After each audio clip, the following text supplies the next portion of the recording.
हम आदित्य उत्पाती आप सबन के बीच में शंकर म्यूजिक स्टूडियो बसही बाजार आजमगढ़ से भोजपुरी कहरवा भेज रहा बानी। हमरा के आशा ना पूरा विश्वास बा कि आप सबन के जरूर पसंद आई। और कहना है कैसे और कौना भाव में, हरे मारई जान तोहर सोरा हो सिंगरहवा,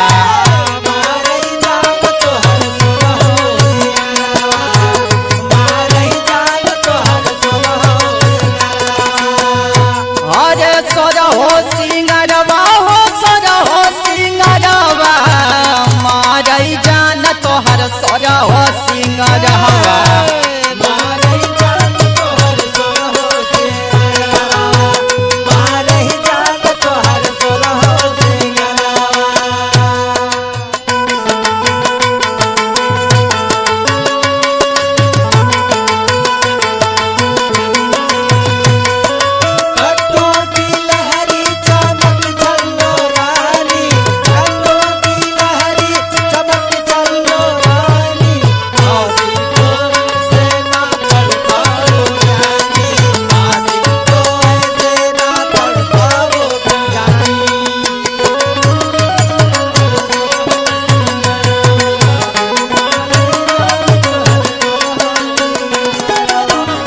हरे मीठी मीठी बोलिया में है अमृत के रसबा हो, मीठी मीठी बोलिया में अमृत के रसबा हो, मीठी मीठी बोलिया में अमृत के रसबा हो, मीठी मीठी बोलिया में। हरे महकेला रहिया तोहर पड़त जहाँ कदबा हो, महकेला रहिया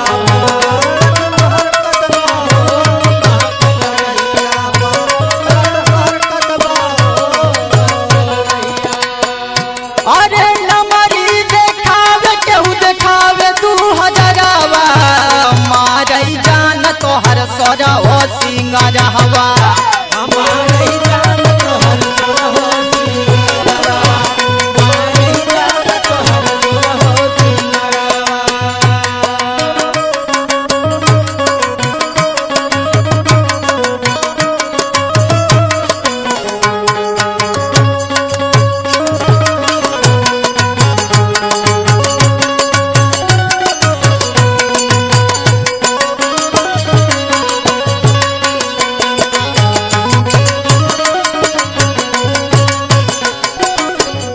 हरे नरेंद्र मनोज के तू कैलू गोरी घायल हो, नरेंद्र मनोज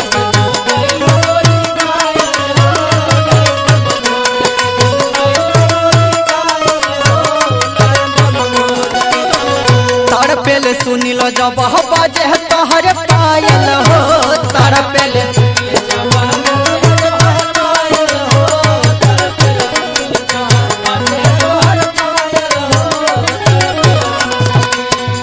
हरे याद तो उत्पत्ति सन के देख के चेहरावा, मारई जान तोहर सोरा हो सिंगरहवा।